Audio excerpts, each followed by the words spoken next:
अवतरले उद्धरावयाले दिनजना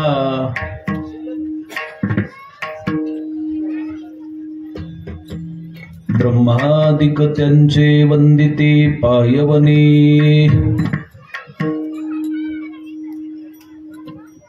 नाम घेता वदनी दोष जाते।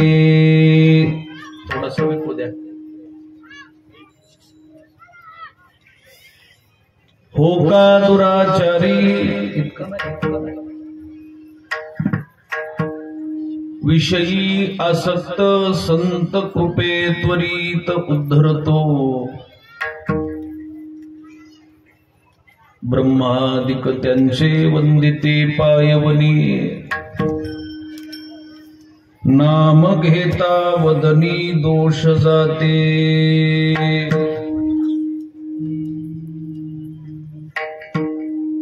अखंडित नामा त्यांचा वास पाहे निशिदिनी ध्याये संत संग ब्रह्मादिक त्यांचे वंदिती पायवनी नाम घेता वदनी दोष जाते। विठ्ठल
ब्रह्ममूर्ती संत जगी अवतरले उद्धरावयाले दिनजना ब्रह्मादिक त्यांचे वंदिते पायवनी नाम घेता वदनी दोष जाते। पांडुरंगा करू प्रथम नमन पांडुरंगा करू प्रथम पांडुरंगा करू प्रथम पांडुरंगा करू प्रथम दुसरे चरण संवासिया दुसरे चरण संवासिया दुसरे चरण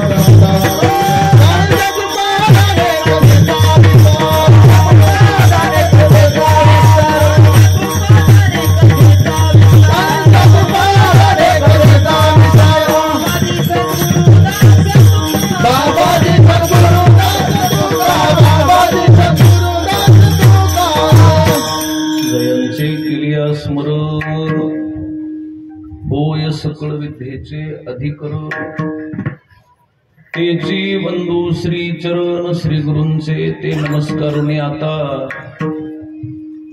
ब्रह्ममूर्ती संत जगी अवतरले उद्धरावया आले दिनजना ब्रह्मादिक त्यांचे वंदिते पायवनी नाम घेता वदनी दोष जाती। प्रस्तुत थोडा आवाज क्लियर करा, रिटर्न येऊ देऊ नका। कीर्तन रूपी सेवेकरिता घेतलेला अभंग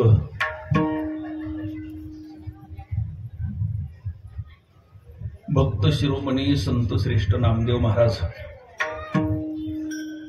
यांचा 4 चरणाचा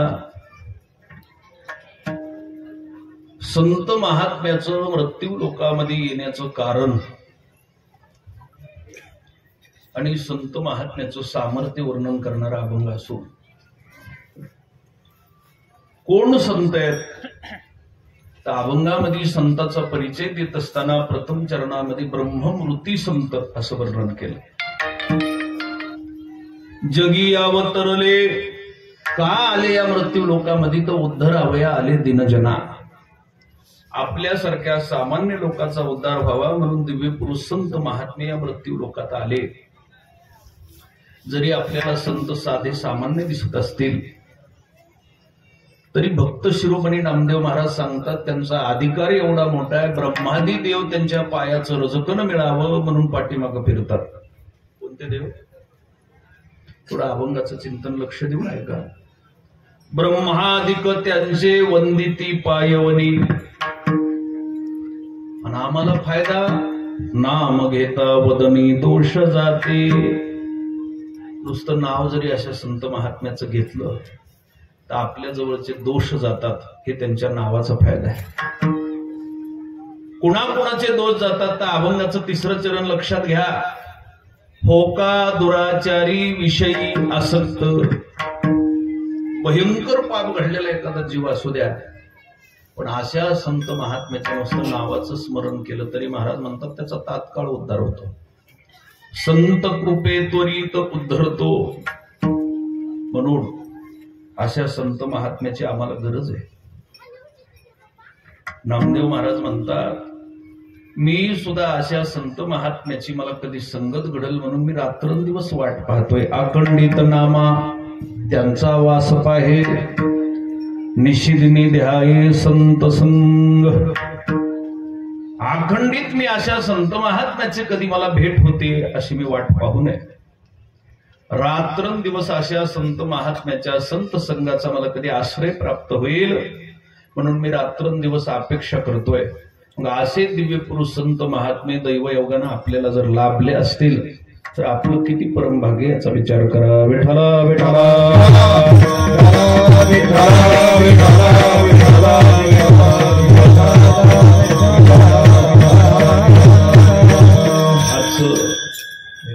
जे महाराज नैमित्य आहे. आजचा खरा जर विचार केला तर आजच्या कार्यक्रमाचा त्रिवेणी संगम आहे. एक तर पौर्णिमेचा आपण चालू केलेला नित्य नियम हे पहिलं निमित्त आहे. दुसरं सद्गुरू भगवान बाबांची प्रतिवार्षिक जयंती मला वाटतं गेल्या 2-3 वर्षापासून चालू आहे. त्या जयंतीच्या माध्यमातून सद्गुरू भगवान बाबांच्या मंदिराचं झालेलं काम त्याची पूर्णावृत्ती, कलशरोहण आणि मूर्ती प्राण प्रतिष्ठा. आणि तिसरं औचित्य आहे वैकुंठवासी परमपूजनीय श्री हरिभक्त पारायण 1008 योगानंद महाराज कासारीकर यांची पुण्यतिथी. अशा तिन्ही निमित्ताचा त्रिवेणी संगम. आणि या त्रिवेणी संगमावर आपण सगळेजण सद्गुरू गुरु बाबा महाराजांच्या दरबारामध्ये अगदी प्रतिपौर्णिमेच्या निमित्तानं प्रत्येक पौर्णिमेला मोठ्या संख्येनं उपस्थित आहात. खऱ्या अर्थानं आपली ही परमार्थाकडची महाराज एक गरुड झेप म्हणायला हरकत नाही. कारण मी 2012 पासून प्रत्येक वर्षी या गावाला येतो. आता मला 14 वर्ष झाले येतो त्याला. पण पहिलं ज्यावेळेस येत होतो त्यावेळेस भक्तीचा एवढा काही महाराज उत्तुंग प्रतिसाद गावचा नव्हता. पण आता कासारीत आल्यानंतर कासारी मध्ये आलोत असं वाटत नाही. इथं आल्यानंतर कुठल्या तरी आळंदी पंढरपूरच्या क्षेत्राच्या ठिकाणी कीर्तन चालू का काय असा अनुभव येतो. इतकं चांगल्या प्रकारचं महाराज की जय. विशेष स्वरूपानं गुरुबाबा महाराजांचं काम मंदिराचं झालेलं आहे. आता भगवान बाबाच्या मंदिराचंही काम झालं. गुरुबाबाच्या मंदिरात थोडं कष्ट लागलं होतं, पण भगवान बाबाचं मंदिर तर सहजच झालं. भूमीच्या ठिकाणी तपश्चर्या जर घडत असेल महाराज तर असली कामं लय कठीण नाहीत बरं. पहिलं मी 2012ला येत होतो त्यावेळेस आमच्या देवाने म्हणायचं महाराज भागवून घ्या जरा, परिस्थिती नाजूक आहे गावाची. भजनी मंडळीला 100 रुपये, महाराजाला 2-3 हजार. आपलं काटकसर करीत करीत. पण कल्पना करा कासारीत एवढं मोठं काम आपल्याच्यानं शक्य होईल असं वाटलं नव्हतं महाराज. पण जेवढ्या आपण इच्छा केल्या तेवढ्या गुरुबाबांनी आणि पांडुरंगाने आपल्या पूर्ण केल्यात. ज्या ज्या इच्छा केल्या ते त्या पूर्ण केल्या. इथं बाबाच्या मंदिराच्या समोर 10 लोकांनी बसायसारखी सुद्धा सोय नव्हती. आज इथं चांगली 5-10 हजार पब्लिक बसत. आता सगळं पाठीमागं अस्ताव्यस्त पडलंय, नाही तर मला वाटतं चांगली 20,000 लोक वरच्यावरी बसतील. एवढी सगळी सोय झालेली आहे. ही परमार्थाच्या दृष्टीनं आपली चांगल्या प्रकारची वाटचाल. आता फक्त हीच वाटचाल पुढं माळीमध्ये भजनामध्ये वाढली की आपली प्रगती झाली अशी समजा. कारण देवाला बांधकामापेक्षा आपलं अंतःकरण शुद्ध झालेलं आवडतो. हे तुम्हाला धोक्याचा इशारा सांगतो. काय झालेलं? अंतःकरणाची शुद्धता झाली. परमार्थाच्या दृष्टीनं आपण लौकिक स्वरूपाचं सगळं आपल्याला भरपूर दिलेलं आहे, पण अलौकिक स्वरूपाचं भगवंताच्या कृपेला पात्र होण्यासाठी जे पाहिजे ते सुद्धा आपल्या सगळ्याकडे असायला पाहिजे. परमार्थाला लागल्यानंतर संत महात्म्याची हीच अपेक्षा असते की आपली व्यसनं कमी व्हावा, आपण शाकाहारी बनावं, आपले विचार शुद्ध असावात.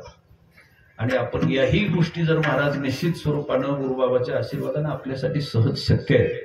आणि त्या 100% पुढच्या उर्वरित काळामध्ये होत्याला अशी मी अपेक्षा करतो. विठ्ठल विठ्ठल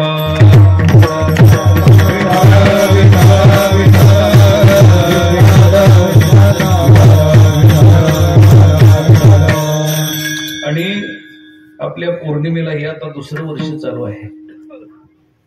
दुसरं वर्ष सुद्धा पौर्णिमेचं आपल्या या सप्ताहाला पूर्णत्वाकडे जात आहे. 2 वर्ष झालं पौर्णिमेचा नित्यनेम चालू आहे. पौर्णिमा सुद्धा अशा थाटात चालू आहेत महाराज. एकही पौर्णिमा बुंदी भातावर होत नाही. 10-5 पदार्थ करून असतील आणि त्यात नुसते पदार्थच नाहीत बरं का बडे साहेब.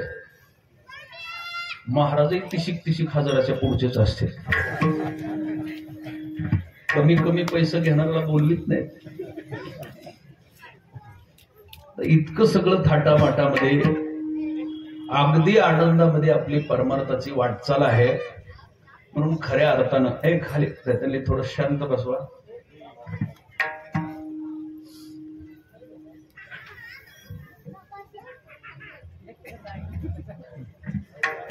खाली बसवा खाली बसवा खाली बसवा.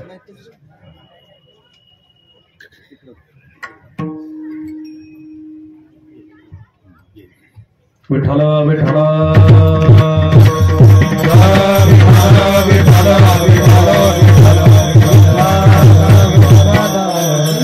सद्गुरु भगवान बाबांच्या मूर्तीचं प्राण प्रतिष्ठेचं आणि कलशाचं काम आपला हा विषय आहे. मंदिरावर कळस बसला की त्या मंदिराचं काम पूर्णत्वाला गेलं असं होतं. देवळाची या कामा कळसू परमगंगे सिंधू प्रवेशो. जसं गंगेचं सागराला प्रवेश झाला की त्याची जशी धावाधाव संपत्तीनं, तसं मंदिरावर कळस बसवला की मंदिरासाठी ज्यांनी कष्ट केलं त्यांनी सगळ्यांनी निवांत झोपण्याची वेळ येते. अंकुश महाराज पूर्णत्व प्राप्त होतो. कळस बसत नाही तोपर्यंत मनुष्याच्या पाठीमागलं दुःख दारिद्र्य सुद्धा जात. कळसामध्ये पंचधातू असतात, त्याच्यामध्ये सोनं सुद्धा मिश्रित असतं.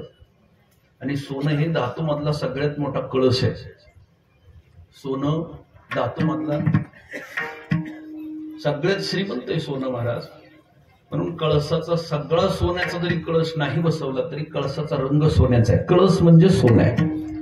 एकदा कळस बसवला की मंदिराच्या कामाला पूर्णत्व प्राप्त होतं. मंदिरातलं दर्शन देवाचं घेतल्यानंतर मनुष्याला चांगल्या प्रकारची सिद्धी प्राप्त होती. कळस नसलेल्या मंदिराचं दर्शन घेतल्यावर मनुष्याला तेवढं समाधान प्राप्त होत नाही. पण एकदा कळस बसवला, तुका म्हणे मोक्ष देखील या कळस, तात्काळ हा नाश अहंकाराचा. अशा प्रकारचा कलशारोहणाचा कार्यक्रम आपल्या सर्व गावकरी मंडळीने अगदी कमी वेळात नियोजन करून ठरवलाय. मला वाटतं 8-10 दिवसच झाले असतील. नुसती मूर्ती बसवायची असं आपलं नियोजन होतं. पण 2-2 कार्यक्रम पुन्हा नको म्हणून महाराज कळसाचाही कार्यक्रम लगेच उरकून घेतला. आणि मला वाटतं कसारीच्या सगळ्या मुलींनी त्याला चांगलं सहकार्य केलं असेल. मी काही बघितलं नाही पण केलंय का.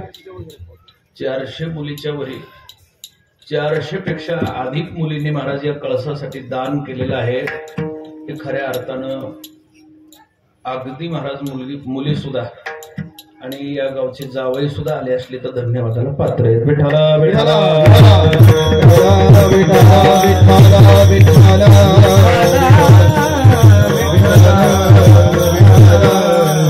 संतांचं येणं एकदा झालं की मनुष्याच्या जीवनाचं सोनं झाल्याशिवाय राहत नाही, हे लक्षात घ्या.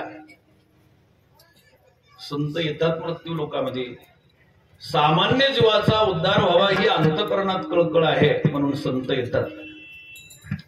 3 प्रकारचे वर्ग शास्त्रकारांनी सांगितले. एक तुम्ही आम्ही जीव, दुसरे संत आणि तिसरा देव. आपण सगळ्यांनी ऐकून येत ज्याला बळच आणलं जातं ते तुम्ही आम्ही. आपली इकडं बी आलात तरी कोणी वाट पाहत नाही, इकून तिकडं गेलात तरी कोणी वाट पाहत नाही. इकून तिकडं तिकून इकडं म्हणजे गावातून नाही बरं का, तिकून इकडं इकून. आपला तिकून इकडं आलात तरी सन्मान नाही, इकून जातानाही सन्मान नाही. आपली इकडंही कुणी वाट पाहत नाही, तिकडेही कुणी वाट पाहत नाही महाराज. उलट इकडं आल्यावर तरी थोडाफार आनंद, पेढे फेडे वाटून जर मुलगा झाला तर लोक थोडासा आनंद साजरा करतात. तिकडं जाताना तर कर्म चुकलेलं असतं म्हणून यम कधी येतोय म्हणून दात करकरा खाऊन बसलेला असतो. कारण खाली गेल्यानंतर कुठलंच काम चांगलं न केल्यामुळं यम अगदी दात खाऊन असतो. कधी येतोय कधी येतोय आहे का नाही. महाराज म्हणतात घडी घडी काळ वाट याची आहे, अजूनही येते आहे अवतार, अजूनही येते आहे अवतार,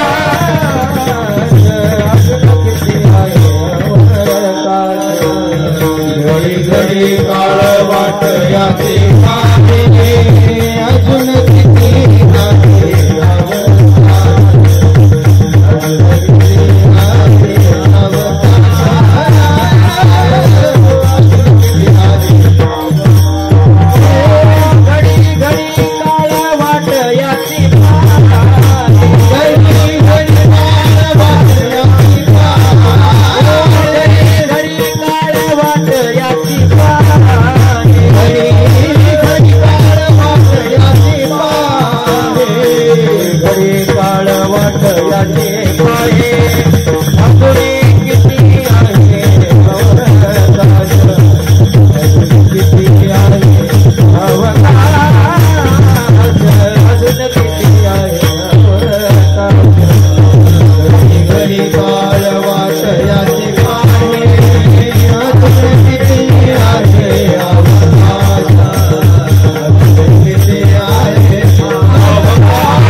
चुकतंय म्हणून आपली काळ वाट पाहत असतो. लक्षात घ्या.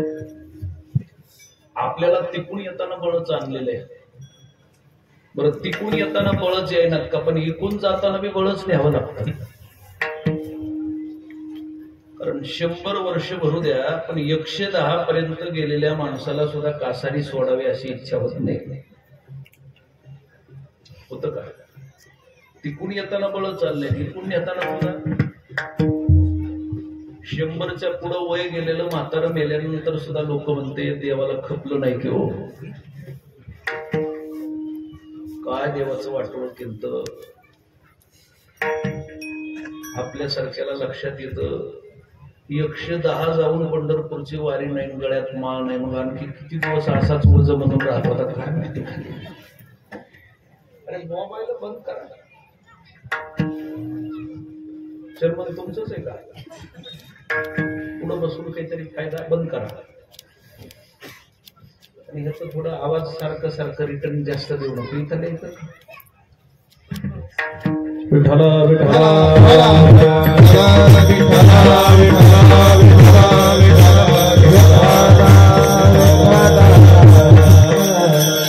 आपल्याला तिकून येताना बळच आणलेलं आहे. विको देऊच नको माझ्या माईकला. आणि इकून जाताना सुद्धा बळच नेतात. लक्षात घ्या, 3 प्रकारचे वर्ग सांगितले. ज्याला बळच आणलं जातं ते तुम्ही आम्हीत. संत महात्म्याने बोलवल्यानंतर येतो तो देव आहे. त्याला बोलवायला सुद्धा अधिकार संपन्न माणसं लागतेत. आपल्या कितीही चांगलं संकट आलं ना आपण हाका मारल्या तर देव आपल्या हाकेला ओ देत नाही, हे लक्षात ठेवा. म्हणून तर बऱ्याचशा भक्ताच्या मार्फत संत महात्मे देवाला बोलावणं करतात. ते देवकृपाला साधना माहीत असेल. आपण जसं मूर्ती प्राण प्रतिष्ठेचा विधी कोण्यातरी ब्रह्मचार्याच्या ब्रह्मनिष्ठाच्या हातानं करतो. दगडाच्या मूर्तीमध्ये चैतन्याचं वास्तव्य नसतं, पण त्या चैतन्यामध्ये मूर्तीमध्ये चैतन्य वास्तव्य करण्यासाठी एखाद्या आचरित पुरुषाच्या शरीरातलं जे चैतन्य आहे ते देवाच्या छातीवर हात ठेवून त्यांच्यातलं चैतन्य त्या दगडामध्ये घालवण्याची पद्धत म्हणजे मूर्ती प्राण प्रतिष्ठा. आपलं चैतन्यच अशुद्ध असल्यामुळं आपलं चैतन्य आपण देवाच्या छातीवर हात ठेवून देऊ शकत नाहीत महाराज, हे लक्षात घ्या. संताच्या म्हणण्यानंतर देव येतो, आपण त्याला बोलवू शकत नाही. करुणी खळे हरिदासी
चांगलं लक्षात घ्या. आपल्याला बळच आणलंय आणि देवाला आणावं लागतं. आपल्याला कोणी बळच आणलंय? आपल्या कर्मानं, गेल्या जन्मातल्या पाप पुण्याच्या संबंधानं आपल्याला बळच वडीत आणलंय. आगा कर्मी जे उरावे ते तिही सुख दुःखी फळावे आणि ते भोगावया यावे देहायका. गेल्या जन्मातली शिल्लक राहिलेली वासना, गेल्या जन्मातलं शिल्लक राहिलेलं कर्म. तुम्ही भागवतात ऐकलं असं, पुराणामध्ये भरत नावाचा राजा होऊन गेला. लक्ष देऊन ऐका. ज्याच्या नावावरून आपल्या देशाला भारत असं नाव पडलं. तो राजा, नौखंडाचं राज्य, इतका श्रीमंत राजा, पण एक दिवस महाराज एका संन्याशाची भेट झाली आणि संन्याशाची भेट झाल्यानंतर त्यांचं वैराग्य बघितलं. वैराग्य बघितल्यानंतर थोडासा संगतीनं महाराज याच्यात बोध झाला आणि राजा भरताना विचार केला, एवढं मोठं नौखंडाचं राज्य असलं तरी एक ना एक दिवस सोडून जावं लागणार आहे. त्याग केला संपत्तीचा आणि गंडकी नदीच्या तीरावर गवताची पर्णकुटी बनवली. स्वतःचा आश्रम त्या ठिकाणी बनवून त्या गवताच्या पर्णकुटीत राहायला. कोण? ती पर्णकुटी बनवायला कुणाचा आश्रय घेतला नाही, स्वतः बनवली महाराज. घरातली भोगाची सामग्री, भोगाच्या वस्तू एकही घेतल्या नाही. झोपाय पलंग नाही, फॅनची सुविधा नाही, कुठलं काही नाही. पर्णकुटी बनवली, गवताचे महाराज आसनं बनवून त्याच्यात त्या राजाचं राहणं चालू झालं. इतका त्याग केला, पण दैव योगानं पत्नी, मुलं, नातेवाईक, राज्य वैभव सगळं सोडलं आणि एका दिवशी स्नानाला गेल्यानंतर एक पाण्यामध्ये हरणाचं एक पाडस वाहत आलं.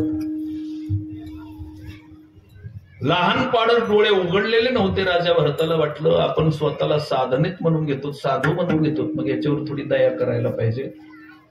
लई जास्तीचा दिवस नाही सांभाळलं तरी डोळे उघडेपर्यंत, तरी किती वेळपर्यंत, उचललं पाडसन आश्रमात घेऊन गेला.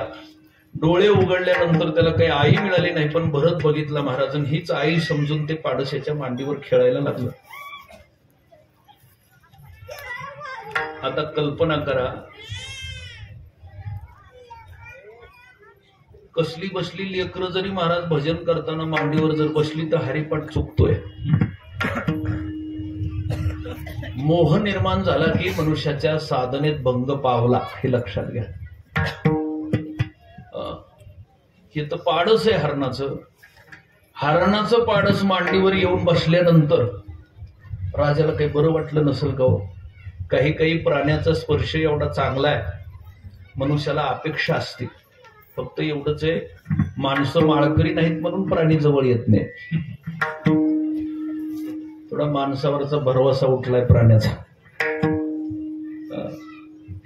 हरणासारखा सश्यासारख्याचा स्पर्श बरा आहे किंवा, पण प्रसंग पडल्यावर माणसं कशाला खातील ही हद्दच राहिली नाही. त्याच्यामुळं कुठलाच प्राणी जवळ याय नाही. डुकरं बी पहिली माणसावर येत होती, आता चुकवून चाललेत. नाही चुकवी, कारण माणसं तिकडं बी सरकले. हरण मांडीवर बसलं, येऊन बसल्यानंतर त्या पाडसाचा स्पर्श, भरताचं आणि पाडसाचं परस्परावर एवढं प्रेम जडलं महाराज, एक क्षणभर सुद्धा त्या पाडसाला सोडून भरताला राहणं शक्य नाही.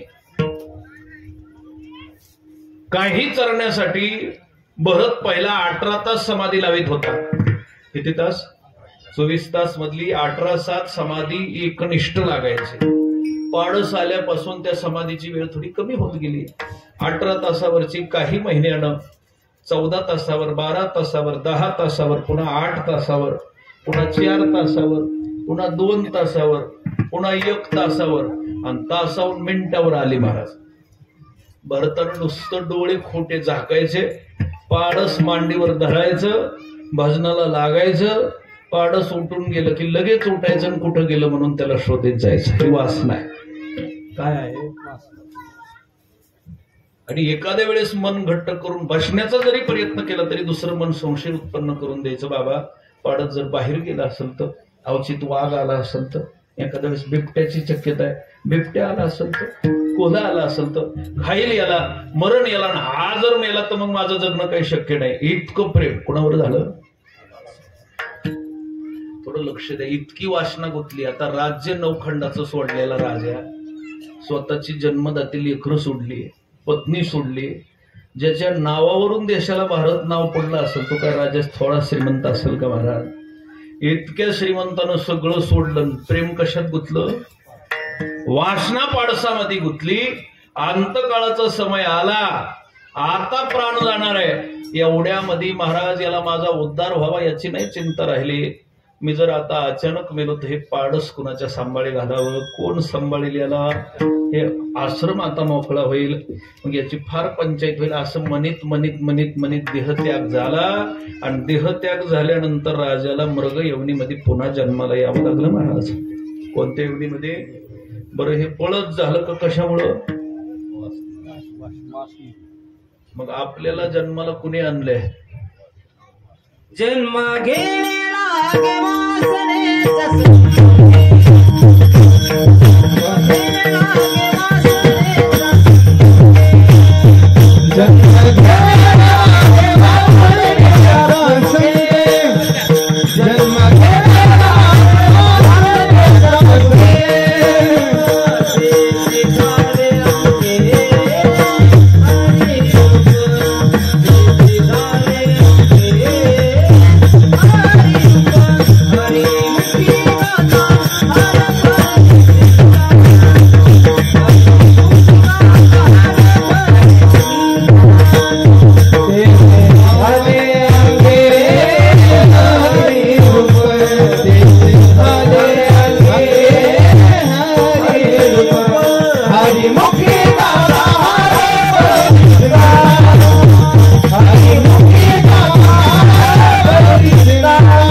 वासनेमुळे जन्म.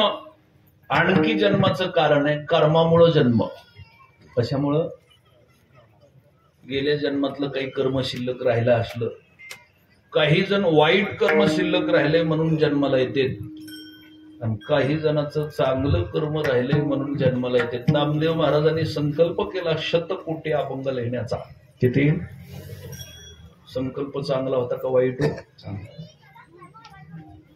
पण दैव योगानं माणसंही बरीचशी लिहायला होती महाराज. 14 संत तर घरातच होते. किती? सगळ्यांनी लिखाण करायला सांगितलं, सगळ्यांनी लिखाण केलं, पण सगळे अभंग लिहिले महाराजांनी. 4 कोटी संख्या अक्षराची शिल्लक राहिली. किती? आणि त्याच्यामध्ये वेळ संपली आयुष्याची. गीतेमध्ये याचं सूत्र आहे बघा, प्राप्यम पुण्यकृताम लोका नुषित्वा शाश्वती समाह सुचिनाम श्रीमताम गेहे योग भ्रष्टोभिजायते. गेल्या जन्मातलं चांगलं कर्म शिल्लक जर राहिलं तर त्या कर्माचं स्मरण ठेवून योगी पुरुष ते कर्म पूर्ण करण्यासाठी पुन्हा जन्माला येतात. आता आपलं कर्म गेल्या जन्मातलं शिल्लक बी राहिलं आणि पुन्हा जरी आलो, अहो आपलं सकाळी कोणतं लक्षात ठेवलंय, सांगितलंय, बोललंय ती लक्षात राहेना. घरी येऊन जर दुकानाकडून निघलो तर चिठ्ठी करून न्यावा लागते. काय करू? लक्षात राहते का? काय स्मरण आहे आपलं? आणि मेल्यावर पुढच्या जन्मात जर विचारायचं तुम्ही कसा रिचेच होतात का म्हणल्यावर कसं सांगायचं? इतकी विस्मृती आपल्याकडे, इतकं कुठलं स्मरण राहणार आहे? पण योगभ्रष्ट पुरुष गेल्या जन्मातलं उर्वरित राहिलेलं कर्मच पूर्ण करण्यासाठी पुढच्या जन्मात येतो, आणि तेच कर्म पूर्ण करण्यासाठी आल्यानंतर तेच कर्म पूर्ण. जगद्गुरु संत श्रेष्ठ तुकाराम महाराज पुढच्या जन्मामध्ये नामदेव महाराजांचा अवतार म्हणून प्रगटित झाले, आणि वयाची बरीचशी वर्ष प्रपंच करण्यामध्ये गेले. मग एके दिवशी जगाचा मालक स्वतः स्वप्नामध्ये आला. थापटोनी केले सावधान, सांगितले माप करावे कवित्व, वाऊगे निमित्ती बोलू नये, प्रमाणाची संख्या सांगे 100 कोटी, उरले ते शेवटी लावे तुका. 100 कोटी लिहायचे होते. गेल्या जन्मात 96 कोटीची संख्या पूर्ण झाली. 4 कोटी शिल्लक राहिलेत. झोपू नका. 76 गावाची जहागीरदारी केली आतापर्यंत. तुकाराम महाराजांनी म्हणलंय बरं का. मला वाटायला दुपारच आम्ही कसं झोपलो. आपटून सावधान केलं, जागे व्हा. सावकारकी चालू केली तुम्ही खाली येऊन. कुणाला सांगितलं? 4 कोटी अभंग लिहिण्यासाठी तुम्ही आलात. सावधान केलं. थापटोनी केले सावधान.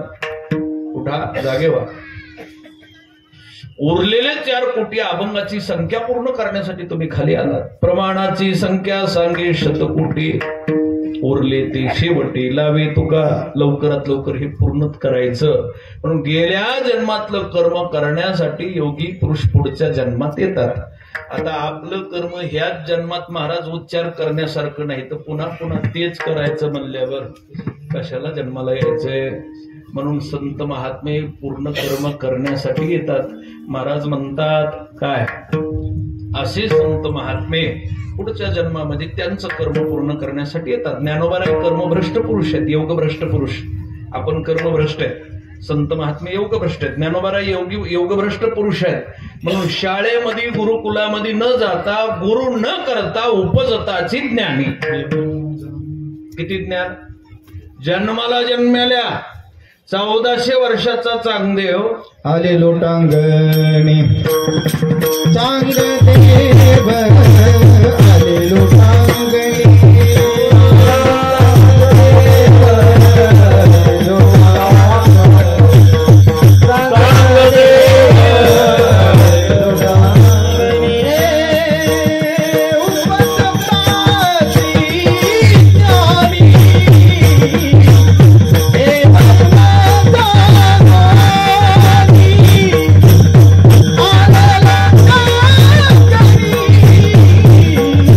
आले लोटांगणी.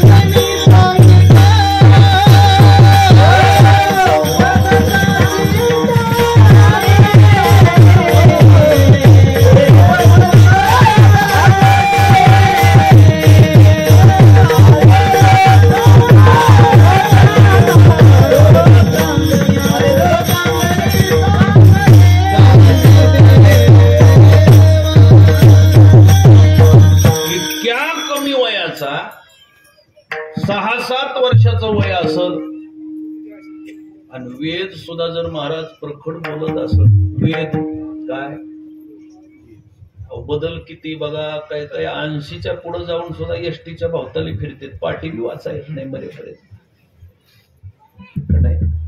कष्टच नाही, बुद्धीचं घर्षणच नाही, डोकं दिले तर नुसतं केस वाढूच मेला, त्याचा वापरच कुठं नाही. काही वापर जरी केला तरी काही भांडी एवढी गळतीत महाराज, कितीही वाचलं कितीही ऐकलं तरी काही लक्षात राहत नाही. उगा आता इतके मोठे महाराजांनी इतका खर्च करायचा म्हणल्यावर उगा धपास तरी महाराज 10 वर्षाला कीर्तनकार होऊ नाहीत का ऐकून हो का नाही, पण काही लक्षातच नाही. माणसं लक्षात ठेवते, एखादी नवरा बायकोची भांडणं झालेली गोष्ट महाराजांना सांगितली की ते लक्षात ठेवते, तेवढंच लक्षात राहणार एखादा चुटका विनोद. प्रपंचच कीर्तनातून सुद्धा प्रपंचच लक्षात ठेवावं का? होय, लक्षात घ्या. कीर्तनाला आल्यावर सुद्धा नवरा बायकोच्या गोष्टी सांगितलेल्याच इथून घेऊन जायच्या. रात्रीच्या महाराजांना फार चांगलं सांगितलं. काय झालं म्हणजे त्यानं बायकोला मारलं, त्यानं त्याला मारलेलं त्यानं सांगितलं.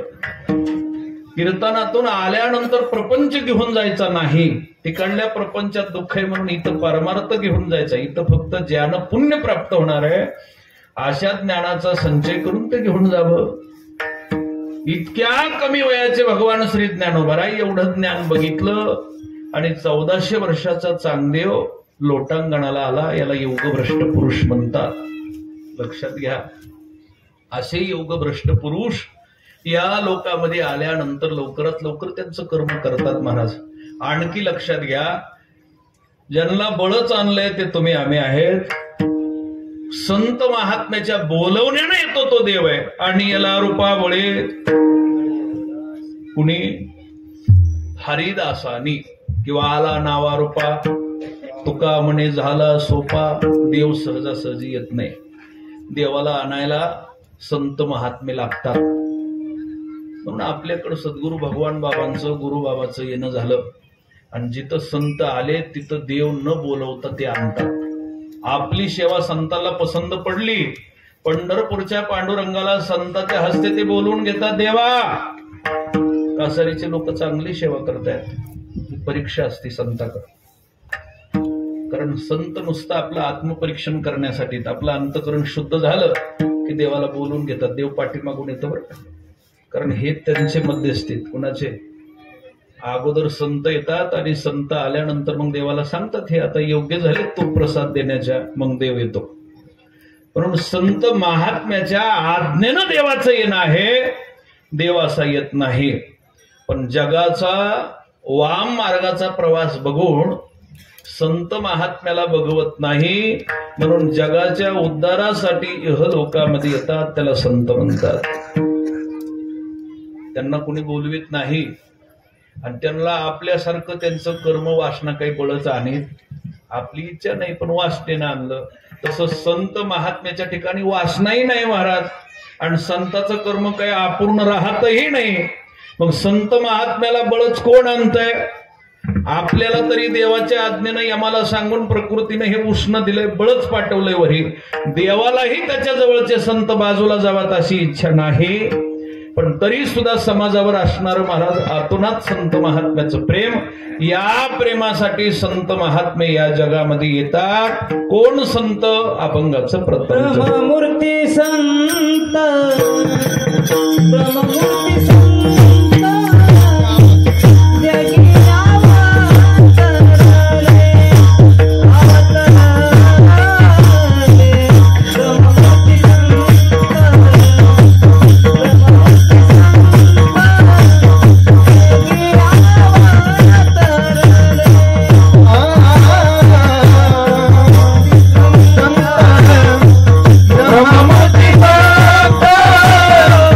ब्रह्ममूर्ती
जगतामध्ये येतात.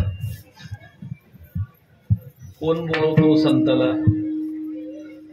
लक्षात घ्या, संत महात्म्याच्या कार्याकडे थोडं पाहत जा. प्रपंचिक माणसाच्या उपकाराची संत महात्म्याच्या कार्याची कधी माणसानं जोड लावू नये. कारण तुमचं जर तुम्ही आत्मपरीक्षण केलं ना, तुम्ही स्वतःची बायको, मुलं, नातेवाईक सोडता जगावर कोणावरच उपकार करीत नाही. तुमची जमीन स्वतःसाठी, तुमची गाडी स्वतःसाठी, तुमचं घर स्वतःसाठी, स्वतःच्याच नातेवाईकासाठी. पण संत महात्म्याचा जर विचार केला, काही माणसाचा इतका संशय महाराज, माणसं म्हणतात मठ एवढा मोठा झाला. अरे मोठाही झाला तरी त्याचं वारसदार कुणी असणार आहे का? असणार आहे? संत महात्म्याचं प्रत्येकाचं कार्य हे जगाला समर्पित आहे. काय करू शकता तुम्ही जगासाठी? जगासाठी काय करू शकता? सगळं स्वार्थासाठी.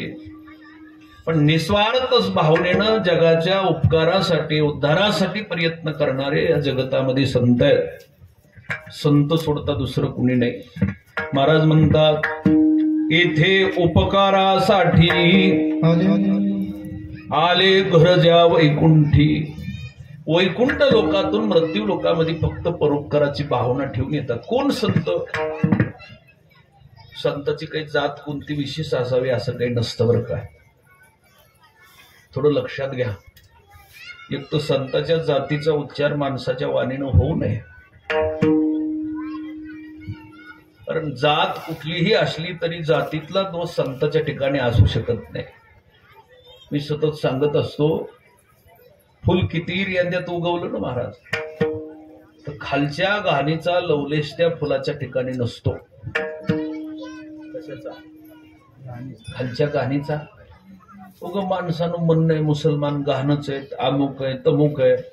पण त्या मुसलमानाच्या गहाण कुळामध्ये जन्माला आलेल्या कबीर महाराजाच्या कमाल नावाच्या पोरानं एक वेळेस फक्त वारकरी आपल्या घरी जेवत म्हणून इथून वरचं कापून दिलं होतं.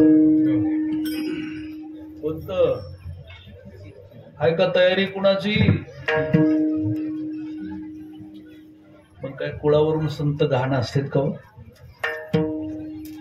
असतात का? मुसलमानाच्या कुळामध्ये जन्माला आलेला आणि एकच वेळेस जेवायचे तो वारकरी. किती वेळेस? पण एक वेळेस वारकरी जीव घालायला आपल्या घरी काही नाही म्हणून चोरी करायला गेला. तिथं मस्तक छाटून दिलं महाराज बापाच्या हातामध्ये. चोरी केलेली ओळखू येऊ नये म्हणून एक वेळेच्या जेवणासाठी. हे मुसलमान वारकऱ्याची कथा आहे. संत कुठल्याही जातीमध्ये जरी जन्माला आले तरी जातीचा दोष संताच्या ठिकाणी असू शकत नाही. आणि संताची यात वर्णन करणाऱ्याला तात्काळ नरकाची प्राप्ती होती. हे शास्त्र आहे बरं का.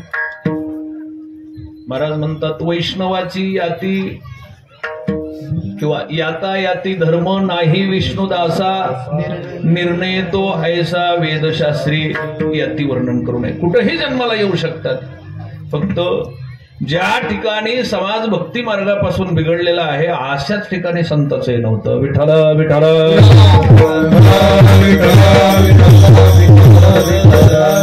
सगळीकडे संत जमून महाराज आळंदीला आणि पंढरपूरला गेलेत. पण वैयक्तिक आळंदीलाच संत जन्मलेत असं कुणीच नाही. कारण अलंकापुरीला गेलेले ज्ञानोबाराही आपल्या मराठवाड्यातले, संभाजीनगर जिल्ह्यातले पैठणच्या जवळच्या आपेगावचे आहेत महाराज. त्या क्षेत्राच्या ठिकाणी सगळ्यांनी आश्रय धरला. पण सगळे संत बाहेर जन्माला आलेले आहेत. या संताचं सामर्थ्य काय? अभंगामध्ये परिचय देत असताना ब्रह्ममूर्ती असं सांगितलंय. अभंगाचा विषय फार कठीण आहे पण समजून घेतला तर लक्षात येईल. माया आणि ब्रह्म दोन प्रकाराने हे जगत निर्माण केलेलं आहे. एक माया आहे आणि दुसरं, तुम्हाला संताचं सामर्थ्य लक्षात येईल. किती संत मोठे. माया आणि ब्रह्म, स्त्री आणि पुरुष. माया म्हणजे स्त्री आहे आणि ब्रह्म हे पुरुष आहे. या पूर्ण जगताची निर्मिती मायेची आणि ब्रह्माची आहे. जेवढं जगामध्ये देखणं आहे ना तेवढं मायेनं निर्माण केलं. हे सगळं मायेच आहे. आपलं शरीर सुद्धा मायेच आहे. महाराज महाराज म्हणतात ममैव अंशो ब्रह्म परिचय देत आहे. जीवलोके जीवभूत सनातन मनः षष्टानि इंद्रियाने आणि प्रकृती स्थान. प्रकृती स्त्रीलिंगी, माया प्रकृती स्थान. प्रकृती म्हणजे माया आणि माझा अंश सांगते ब्रह्म. प्रकृती स्थानी कर्षती. प्रकृती स्थान म्हणजे माया आहे. शरीर हे काय आहे? शरीर हे माया आहे महाराज.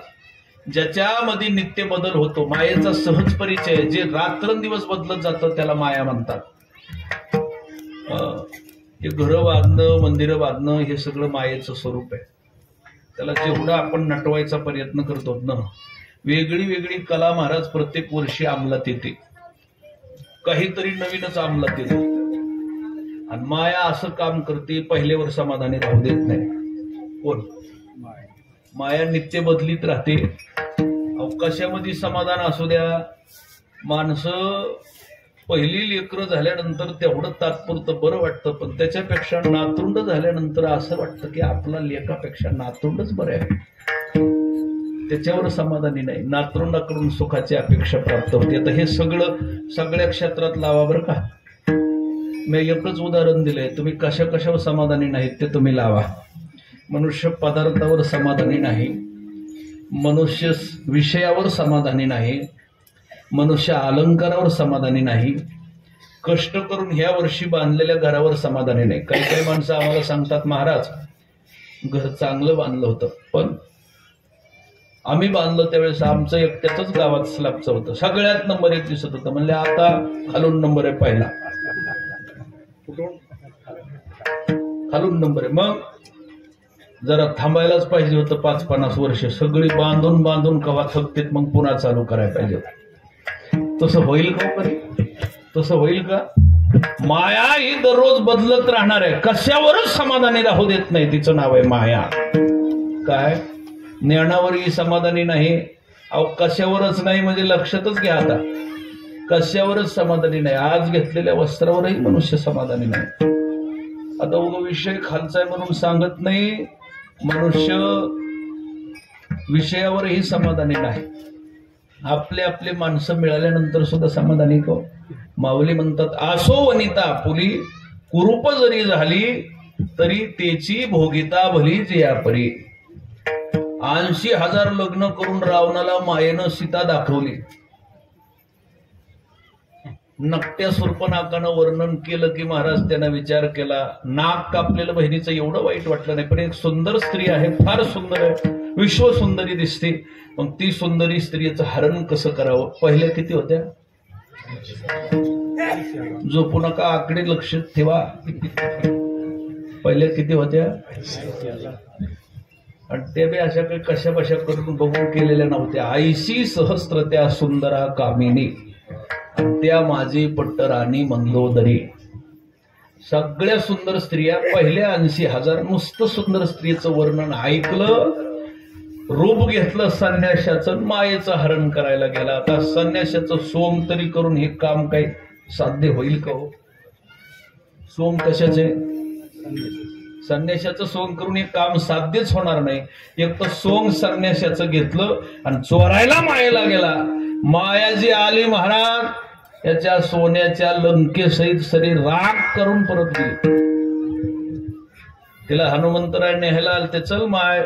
ती म्हणली नाही अशी नाही येणार. मग रावणाचा सगळा वंश बुडाल्याशिवाय येणार नाही, मेल्याशिवाय येणार नाही. म्हणजे कशाला एवढी तटीला आलीस? माया कोण? त्या मायेनं सांगितलं माझ्या जे जे नादी लागलीत ना त्याची खलास वाट लागल्याशिवाय मी काही घर सोडित नाही. जाणं झालं असतं, हनुमंतरायांनी नेलं असतं सहज, पण नाहीच सोडलं महाराज. मग माया ही बरी नाही. मायेचा अर्थ आहे नित्य बदलत राहते, जी नवनवीन निर्मिती करते तिचं नाव आहे माया. ब्रह्म हे स्थिर आहे. विठ्ठल विठ्ठल.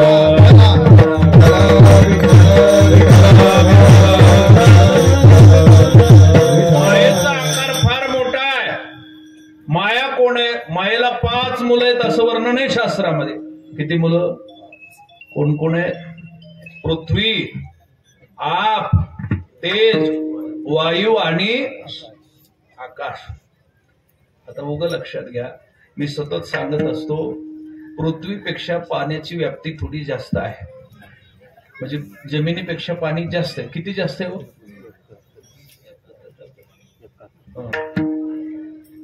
पृथ्वी किती टक्के? 29% पृथ्वी, 71% मग जास्त काय आहे? आता पृथ्वीपेक्षा पाण्याची व्याप्ती जास्त. किती पटीनं? दुप्पट तीनपटच म्हणलं तरी अडचण नाही. आता त्या पाण्यापेक्षा आणि पृथ्वीपेक्षा वायूची व्याप्ती जास्त आहे. कशाची? कारण जिथं पाणी जिथं पृथ्वी तिथपर्यंत वारं वाहतं. दोन्हीवरही वाहतं, पृथ्वीवरही वाहतं पाण्यावरही वाहतं. आता पृथ्वीपेक्षा पाणी मोठं, पाण्यापेक्षा वारं मोठं. वाऱ्यापेक्षा आकाश मोठं आहे, कारण जिथपर्यंत आकाश टेकलेले त्याच्या मधीच वारं वाहत आहे. वाऱ्यापेक्षा जास्त काय आहे? आणि आकाशापेक्षा तेज मोठं आहे महाराज. 4था नंबर आकाशाचा आहे. आकाशापेक्षा तेजाची व्याप्ती जास्त आहे, कारण एकदाच सूर्य उगवला की 21 मंडळाला एकदाच प्रकाश देतो. हे आपलं एकच मंडळ आहे. किती? गणेश मंडळ नाही बरं का. आपलं एकच मंडळ आहे. अशा 21 मंडळाला एकदम सूर्यप्रकाश देतो. सगळ्यापेक्षा जास्तीचं काय मोठं आहे? तेज. तेज मोठं आहे. आता असली 5 लेकरं ज्या माईच्या पोटी जन्माला आले असतील, ती माय किती मोठी असेल? उग कल्पना करा. एकाच वेळेत 5 जन्माला घातले. कुणी? मग माय मोठी असेल का लहान? आता ती माया, तिला प्रकृती म्हणतात. त्या मायेनं नित्य बदल केला. हे 5 लेकरं प्रसवली महाराज, जन्माला घातली ती माया. ती माया आमच्या ब्रह्माच्या एका अंशावर तिचं सगळं निर्माण करते. शरीरावरचं जे रोम आहे ना ब्रह्माच्या, ब्रह्म किती मोठं आहे लक्षात घ्या. किती मोठं? त्या ब्रह्माच्या अंगावर उगवलेल्या एका केसावर ती माया तिची 5 लेकरं घेऊन बसून. आता तिची 5 लेकरं घेऊन जर मधीच बसली तर आपण कुठं? माया तिच्या लेकरं असेल जर एका केसावर बसत असेल तर तेच 21 मंडळाला देणार तिथंच. वारं तिथंच, पृथ्वी तिथंच आणि पाणी तिथंच. म्हणले आपण त्या मधीच आहेत ना. आता ब्रह्माच्या एका रोमावर जर ती 5 लेकरं घेऊन बसत असेल तर आपलं किती मोठेपण असेल आणि ब्रह्म किती मोठा असेल. आता असलं ब्रह्म किती? महाराज म्हणतात असंख्य ब्रह्मांड ज्याच्या पोटामध्ये मावू शकतात त्याला ब्रह्म म्हटलंय. अनंत ब्रह्मांडे उदरी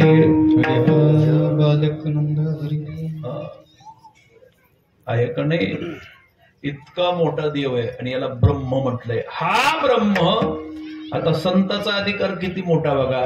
त्या ब्रह्माचं साक्षात स्वरूप म्हणजे संत. विठ्ठला विठ्ठला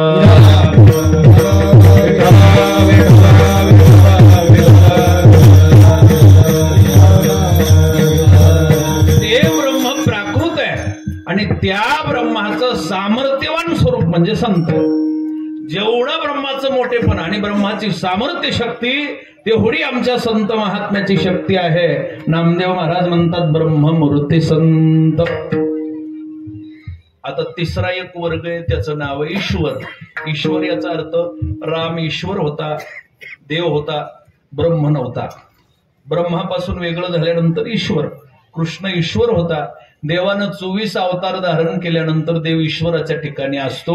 ईश्वरापेक्षा माया मोठी, मायेपेक्षा ब्रह्म मोठं आणि ब्रह्माच्या बरोबरीची सामर्थ्य शक्ती संत महात्म्याची आहे. असे संत महात्मे महाराज म्हणतात उद्धरावया आले दीनजना. किती शक्ती लक्षात घ्या. ब्रह्ममूर्ती संत जगी अवतरले. अवतरले, अवतरले याचा अर्थ प्रगटले. आईच्या पोटामध्ये गर्भवासाच्या दुःखाचं संत महात्म्याचं निमित्त आहे. पण कुठलंही गर्भवासाचं दुःख न लागता 9 महिने गर्भातून आपल्यापर्यंत येतात त्यांना संत म्हणतात. जन्म मरणाचं दुःख त्यांना लागत नाही म्हणून अवतरले. जन्म मृत्यू स्वप्ना सारे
स्वप्ना सारिके अशा संत महात्म्याला जन्म मरणाचं दुःख नाही. आपत्यान दिशे पारिके तुका म्हणे अखंडित सुखे वाणे वदे मुखे प्रेमामृताचे असे संत महात्मे मृत्यू लोकांमध्ये अवतीर्ण झाले. का अवतरले तर उद्धारावे आले दिनजना. दिनजनाचा उद्धार करण्यासाठी. जे दिन लोक आहेत, पतित आहेत, पापी आहेत, अशा लोकांचा उद्धार करण्यासाठी संत महात्मे आले. म्हणून सद्गुरू भगवान बाबांसारख्यांचं येणं हे सामान्य जीवाला उद्धार करण्यासाठी संत महात्म्याचं येणं आहे. मी मगवा सांगितलं, जात कोणतीही असेल तरी त्यांचं कार्य शुद्ध असतं. कुठल्याही ठिकाणी संत निर्माण झाले तरी अशुद्ध कार्य ते अंगीकार करीत नाही. ते शुद्धच असतात. इतकं स्वच्छ, फुल जसं स्वच्छ असतं तसं संत महात्म्याचं जीवन स्वच्छ आहे. असे संत महात्मे तुम्हा आमाचा उद्धार करण्यासाठी मृत्यू लोकात येतात. उद्धारावया आले दिनजना. दिनजनाचा उद्धार. जे जड आहेत, पतित आहेत, पापी आहेत, आशाचा उद्धार करण्यासाठी मृत्यू लोकात येतात. पण जरी मृत्यू लोकात आले, महाराज म्हणतात अधिकारी एवढा मोठा आहे, ब्रह्मादी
अधिकार किती मोठा आहे हो. अहो आपण संतांचे मंदिर बांधणं, पुण्यतिथ्या करणं, जयंती करणं एवढं काही लई मोठं नाही. एक तर आपल्यासाठीच आले होते. मग आपण आपल्या नावानं नुसता जर एखादा नातेवाईक जर गावात आला तर माणसं त्याचा सन्मान केल्याशिवाय परत जाऊ देत नाही. ती इथल्याच गावाहून आलेला असतो. कुठून? जवळच्या गावावर. कसारीला येणारा पाहुणा शक्यतो बोडक्याचाच असतो, नाहीतर कांदेवाडीचा.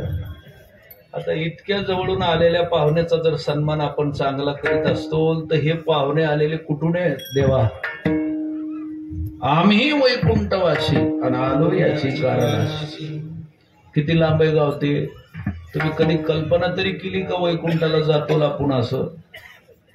आता तितक्या लांबून जर आपल्या नावावर इथं जर आले असतील महाराज तर सन्मान व्हावा का नाही? तुम्हाला आणखी सांगतो, संत महात्म्याचा नाही सन्मान होऊ द्या, पण ज्याच्याकडून संत महात्म्याचा अपमान झालाय त्याच्या प्रपंचात देवानं ठरवलं तरी यश येत नाही, हे लक्षात ठेवा. देवानं बी ठरवलं त्याला श्रीमंत करायचं तरी सुद्धा होऊ शकत नाही. म्हणून देव करून घडत असेल तर संत महात्म्याची सेवा, पण घडत नसेल तर निंदा करू नये. संत महात्म्याचा तिरस्कार, द्वेष, मत्सर होऊ नये. महाराज म्हणतात वंदावे दुरून शिवू नये. घडत असेल तर सेवा, अन्यथा नाही घडली तरी चालेल, पण होय अपहार सुकृताचा, आपल्या जवळचं थोडंफार जे पुण्य आहे ते नष्ट होऊन जातं आणि नसलेली विघ्न महाग लागतात. म्हणून घडत असेल तर संत महात्म्याचा सन्मान करा. इतक्या लांबून आपल्यासाठी आलेत. अधिकार एवढा मोठा आहे, कुणी काही मानित नाही का संतांना? ब्रह्मादिक त्यांचे वंदिती पायवनी. ब्रह्मादेव कोण आहे?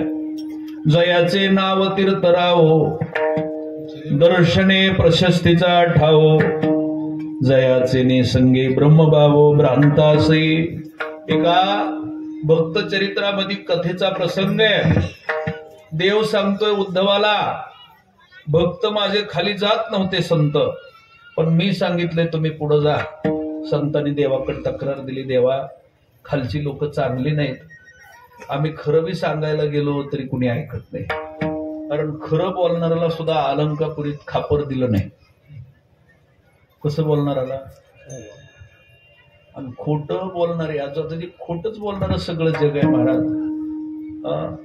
10,000 20,000 कोटीचे घोटाळे करणाऱ्याला महाराज हार त्या ह्यानं घालते.